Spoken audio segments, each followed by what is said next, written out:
of how I actually got like infertile when I was like 4 years old. I don't remember like proper. I remember I was like laying down like this. My both of my legs were actually like hanging from like at the top while I'm looking at him like this.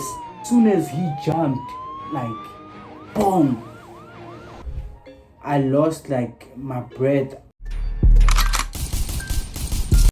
YouTube, your boy Zay clocking in back with another hit. Nigga, don't chill, watch that. Back with another fire, as I actually read by the title. Yeah, I saw the thumbnail. This is something that I never actually thought I would actually tell anybody, because I mean a lot of people are actually afraid to actually talk because they're scared that they will actually get judged by other people or become a joke. But my point out of view, I'm an influencer. I want to be an influencer. I'm an upcoming influencer. So everything that happens in my life, I'm going to share it with y'all. So right now, I'm actually finna tell a story of how I actually got like infertile when I was like 4 years old. Obviously, I was a kid. I already know whenever like y'all are actually kids, you run around, like have fun.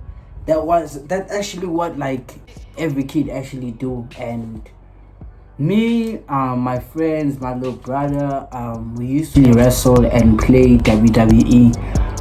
So this all goes back to 16 years ago, which is 2008. I don't know if y'all actually can see this, but yeah, this is like a 16-year-old letter from this hospital right here, as y'all can actually see. So what had happened was that like every time me, my brother, cause that time like I wasn't even at school yet. I think I was about to go to like my, what you call it, kindergarten. Like I was about to go to like attend my first grade R, because I'm in South Africa. I'm gonna say grade R. It was like my first time like actually attending like grade R the following year, not like the year we actually, because me in my head I actually used to think this happened in 2007, but like when time goes by and I mean now I'm actually grown, my mom actually gave me this to actually prove, because I technically like I always kind of knew and actually joked about it, but I never like knew it would actually be like serious like this, because when it happened I was a kid and my mom could actually like ask me that, because why would you actually tell like a kid or ask a kid some weird ass questions? So the doctors actually told her to actually wait for me until like I'm a bit like older, start like experiencing like hormones and stuff, so I could actually have a kind of like better feedback, if that's like the way to actually put it. But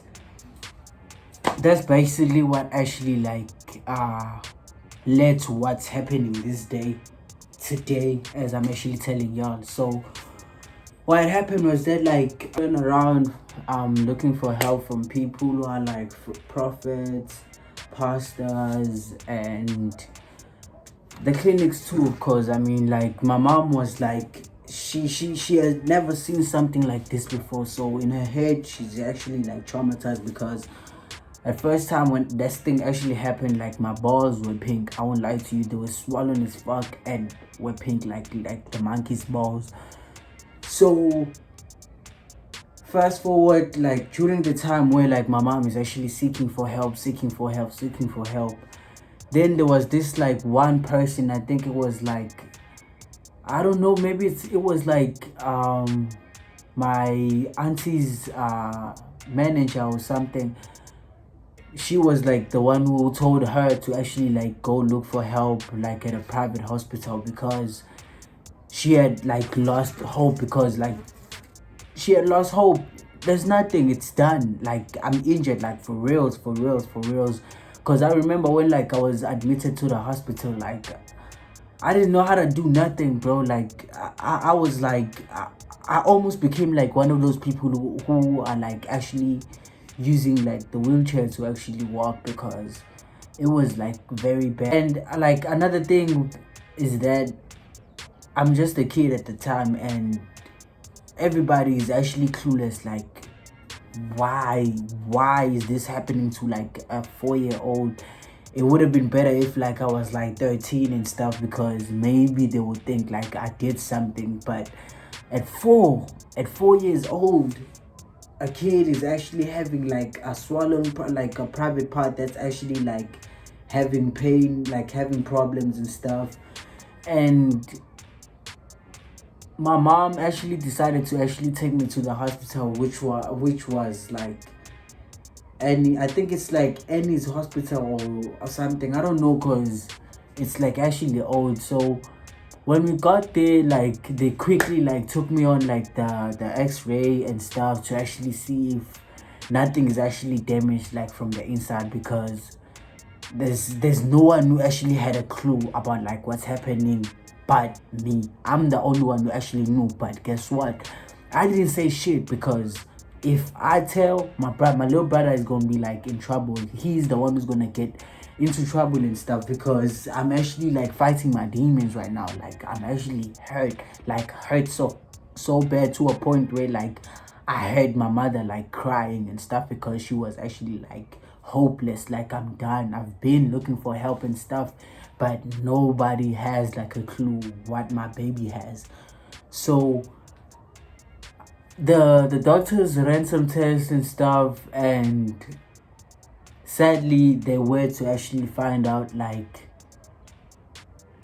I might have problems with like my private part when I get old, because I already know there are like times where you start from being a kid, then you turn into like a man and stuff. Then I might actually suffer from like having like issues in the bedroom type shit, or I will just be infertile, like I won't have kids forever like at all, because of this certain injury, which is actually kind of shocking. But they are not like 100% sure. So if my mother actually like comes back like years later and stuff, because I remember I stayed like in the hospital for 3 months. Like my family used to come visit me and stuff, bring fruits, toys. I actually lived like my whole entire 3 months at the hospital. I was like a kid, seeing other kids, playing with other kids, and just staying there, because my injury was like so serious, to a point where like maybe I won't know, like maybe I would have had like problems like in the bedroom and stuff, which I actually didn't. But I mean, like I'm cool with it, because I'm not the type of person that actually sees himself having kids anytime soon. But I actually have like appointments to actually attend starting like from now, because the doctors had told my mom that like she must be the one who's actually waiting, because I don't have like anyone who's like older, like my dad and stuff. I don't have my dad around, who's the one who's gonna be the one who's actually like delivering the news, because it's her duty as a single parent to actually tell me that I won't be able to actually have kids. Or I will be the one who actually tells her if I was well. There was no need for me to actually tell her, because she would have seen like my little brother and other kids are actually having kids, bringing girlfriends into their home, and me, I'm just sitting and not doing that, and I'm constantly having like hands dumping me because my stick is not working. But by God's grace, that didn't happen. Thank God that didn't happen, because I would have been like a joke. And yeah, that's basically it, and that's basically my story of how I actually became infertile at the age of 4. And to all the people who are actually suffering from the same thing, you can be the like old, small, in between or even my age, the only thing I actually have to tell y'all is that, like, don't be like too afraid or feel ashamed to actually talk about this stuff. Just feel free to actually talk to people you trust though. Seek help from doctors and stuff, because some people actually want families like at my age. They don't want to be like too old to actually like have kids or run around with kids and stuff. And yeah, that's basically it. It's been your boy Xavier, famous Xavier, whatever you want to call it. If you're new to the channel, please like, comment, share, subscribe. And yeah, I'ma see you.